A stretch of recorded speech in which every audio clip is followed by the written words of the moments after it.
So this lesson explores the kinds of punishments that children received in Victorian times. We're going to look at what the punishments were, how were they different from the punishments that children would be given today, and do you feel that the punishments that children were given fitted the crime?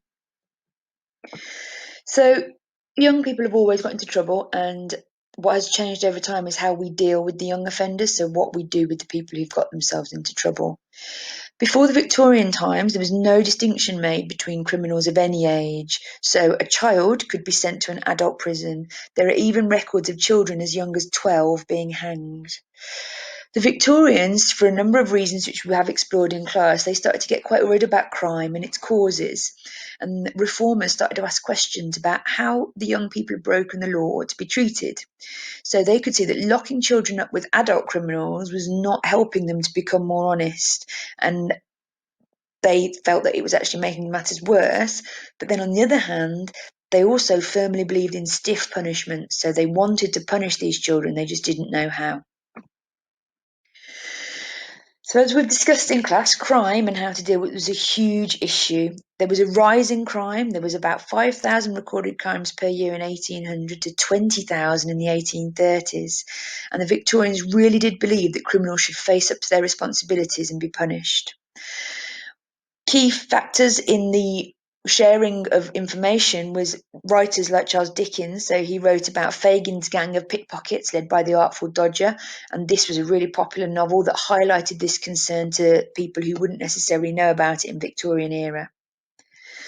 The Juvenile Offences Act of 1847 was a step towards treating children differently, and it said that children under 14, which was then raised to 16, should be tried in a special court for children, not an adult court. Young people were sent to a reformatory school for long periods, sometimes several years. The long sentences were designed to break the children away from the bad influences of home or the environment they were in. They were very tough places with stiff discipline enforced by frequent beatings. Now, we know that was nothing out of the ordinary. We know that children were beaten in school regularly as well. But young people were sent away to these for a long time, several years, and they could still start their sentence with a brief spell in an adult prison anyway. From 1899, children were no longer sent to adult prisons, and in 1902 an experimental school was set up in Borstal in Kent. It was run like a boarding school. There was lots of sport, the staff didn't wear uniform, and they had a more encouraging attitude towards the children. Several more Borstals were set up, but in the early 80s there was a swing away from this reform back towards punishment, and most of these Borstals were turned into young offenders institutes. What you're going to do this lesson is you're going to look at original sources from the Victorian time. Obviously, they are documents that have been around a long, long time. The writing is hard to read. Some of the documents have not aged particularly well and are not very clear. So what you will have on screen is an image of the original document and then a transcript, which is where someone has taken the time to type out in clear font for you to read what the document actually says. So we're going to look at source 1. This is a document about a young man called Joseph Lewis, and the transcript is on the right hand side. It says, name and number, Joseph Lewis 5248. He hasn't got any aliases. His description, he was 11 on discharge. His height is 4'6" 3/4. His hair is light brown. His eyes are dark grey. His complexion is fresh. He's born in England. He is single. He has no trade or occupation, and he has a pockmarked scar on his right wrist. It gives you the address of when he was apprehended or arrested and the date and place of conviction. The offence for which he was convicted is simple larceny for stealing 28 pounds of iron, and the sentence was 1 calendar month of hard labour. I want you to have a go at the questions in the top corner. So using that information, I want you to pick out the key facts. How old was Joseph? What offence had he committed? And what was his sentence? And if you're not sure about any of the words, I want you to use a dictionary to look them up. So I want you to pause the video now and find an answer to those questions. So the second source is John Greening, number 5997. He was also 11. He was 4 foot 4 1/4. He had light brown hair, dark grey eyes. Fresh complexion, born in Mortlake. He was single, no trade or occupation, and he had a scar on his forehead. Gives you his address and the place of conviction, and again, the offence for which he was convicted, stealing a quarter of gooseberries that were growing. He was sentenced to 1 calendar month of hard labour and 5 years reformatory. Date to be liberated, 17th of July, 73. His intended residence after liberation was Berlin Castle, East Ham, Essex. He has previous convictions, 11th of March 71, stealing coal, 10 days hard labour. 15th of Feb, stealing coal, 2 calendar months of hard labour and whipped. So, looking at source 2, how old was John? What offence had he committed and what was his sentence? Now, there are 2 parts to John's sentence. So, first of all, they sent him to prison, but also reformatory. Why do you think they did both? What was the point of those 2 different punishments? I want you to pause the video now and make sure you can jot down the answers to those questions.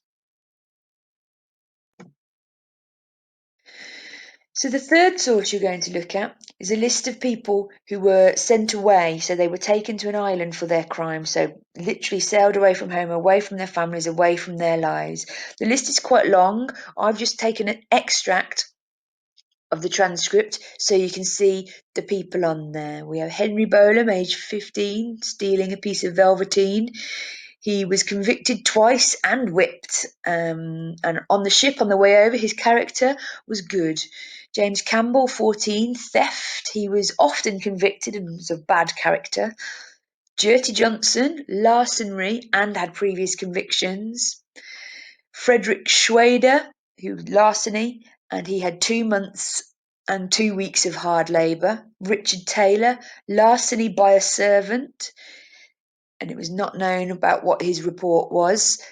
Thomas Garrell, larceny by a servant, and George Hambley, larceny. And his attitude was indifferent. So, these young people were actually taken aboard a ship to a different colony, another country, and kept there. I want you to work out what is the average age of the people on this ship that are being transported. And again, you only have to use the extract that the transcription extract that I've included. What are the crimes that most of them have been convicted of? And a hint, larceny means theft. What was their average sentence? And then finally, do you think that at the end of their sentence, so once they'd done their time, do you think they were allowed to come back to England? Do you think they were sailed back to meet their families and friends? What do you think happened to them? So I want you to pause there and answer those questions. Task 4, I want you to think about what the aim of the punishment was. Was it for a punishment to make the offender feel bad? Was it to reform the offender, to change their character so they won't do it again? Was it to deter others from committing crimes? Or was it to protect the public? I want you to think about the actual punishments that young people in Victorian times were given. I want you to think about the context that we've looked at the beginning of the lesson on how Victorians felt about crime and punishment.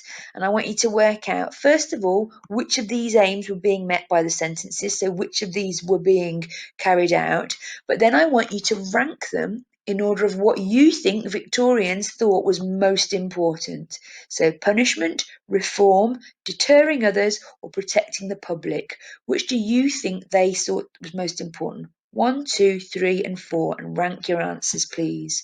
I want you to pause the video there.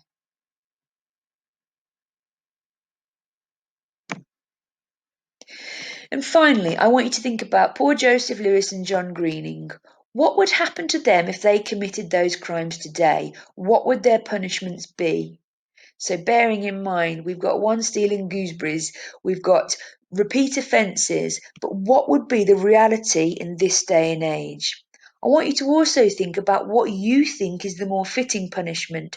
Do you believe that the punishments of Victorian times fitted the crimes, or do you believe that the way that we treat young offenders nowadays is better and more in keeping with what the level of the crime they have committed.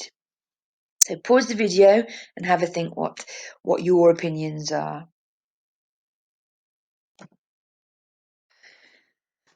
Finally, as part of your exit note, without looking, I want you to think back and I want you to think of 3 changes that were made in the Victorian era to protect children. So what was life like for criminals at the beginning of the Victorian era, and what was life like for child criminals at the end of the Victorian era? So what changes were introduced in Queen Victoria's reign, and how did they make children feel more protected under the law?